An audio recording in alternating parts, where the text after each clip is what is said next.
6வது அதிகாரம் அதனுடைய 27வது வசனத்தினுடைய கடைசி பகுதி, உங்கள் இருதயம் கலங்காமலும் பயப்படாமலும் இருப்பதாக. எனக்கு அன்பான தேவனுடைய பிள்ளைகளே, உங்கள் இருதயம் கலங்காமலும் பயப்படாமலும் இருப்பதாக என்று ஆண்டவர் உங்களை பார்த்து சொல்லுகிறார். உங்க மனசு கலங்கி போயிருக்கிறதா? ரொம்ப சோர்ந்து போய் இந்த வார்த்தையை நீங்கள் கேட்டுக்கொண்டிருக்கிறீர்களா? அல்லது ஏதோ ஒரு காரியம் உங்களுடைய இருதயத்தை கலங்க வைத்துக் கொண்டிருக்கிறதா? இன்றைக்கு ஆண்டவர் உங்களை பார்த்துத்தான் சொல்லுகிறார். யார் கலங்கி போயிருக்கிறீங்களோ, யார் ரொம்ப சோர்ந்து போயிருக்கிறீங்களோ, யாருடைய மனசு ரொம்ப கலங்கி போயிருக்கிறதோ அவங்கள பார்த்து தான் ஆண்டவர் சொல்லுகிற ஒரு வார்த்தை, உங்கள் இருதயம் கலங்காமலும் பயப்படாமலும் இருப்பதாக. நான் கண்பான தேவ பிள்ளைகளே, மனசு கலங்கி போய் இருக்கிறதுனால இரவுல தூக்கம் இல்லாம இருக்கலாம், ஏதோ ஒரு காரியம் சாப்பிட முடியாமல் இருக்கலாம், உங்க வேலைகளை நீங்க செய்ய முடியாதபடி உங்க மனச ஏதோ ஒரு காரியம் கலங்கப்படுத்தி கொண்டிருக்கலாம். நீங்க பயப்படாதீங்க, நீங்க சோர்ந்து போகாதீங்க, நீங்க கலங்காதீங்க. ஆண்டவர் உங்க வாழ்க்கையில அற்புதம் செய்ய போகிறார். நீங்க அற்புதத்தை பெற போறீங்க.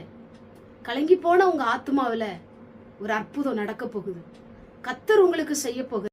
நிறைய காரியங்களை நினைத்து நினைத்து மனசு நொந்து போய் நெருக்கப்பட்டு வேதனைப்பட்டு உடைஞ்சு போய் கண்ணீர் வெடித்து கதறி கொண்டிருக்கிற உங்களை பார்த்துத்தான் ஆண்டவர் சொல்லுகிறார், பயப்படாத, பயப்படாத மகளே, கலங்காதே மகனே, நான் உன் கூட இருக்கிறேன்.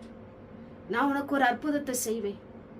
எந்த காரியம் உன்னை பயப்படுத்தி கொண்டிருக்கிறதோ, எந்த காரியம் உன் மனசை கலங்கடிச்சு கொண்டிருக்குதோ, எந்த காரியம் உன்னை உடைச்சு கொண்டிருக்கிறதோ, அதுல நான் உனக்கு ஒரு அற்புதத்தை செய்வேன். பிரச்சனை நினைத்து நீ சோர்ந்து போகாத, போராட்டத்தை நினைச்சு நீ சோர்ந்து போகாத, விளைவின வியாதியை நினைச்சு நீ கலங்கி போகாத. உனக்கு ஒரு அற்புதம் நடக்கும். நிச்சயமா உனக்கு ஒரு அற்புதம் நடக்கும். கர்த்தர் உனக்கு அற்புதம் செய்வார். உங்களை அப்படியே விட்டு விடுகிற தெய்வம் அல்ல. நீ ஆண்டவர் மேல வச்ச நம்பிக்கை வீணா போகாது. நீங்க ஆண்டவரை நம்பி இருக்கிற அந்த காரியம் வீணா போகாது. நிச்சயமா உனக்கு அற்புதம் நடக்கும். அவர் இன்றைக்கு உங்க மனசை தேற்றுகிற தேவன், உங்க மனசு ஆறுதல் படுத்துகிற தேவன், உங்க மனசுல இருக்கிற கலக்கத்தையும் பயத்தையும் சோர்வுகளை எடுத்து போடுகிற தேவன் உங்களுக்கு ஒரு அற்புதம் செய்வார்.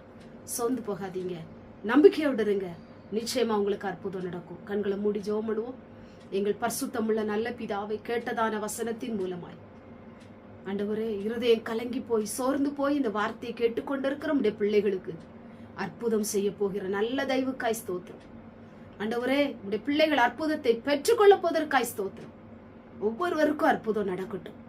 இயேசுவின் மூலம் ஜெபிக்கிறோம் பிதாவே, ஆமென்.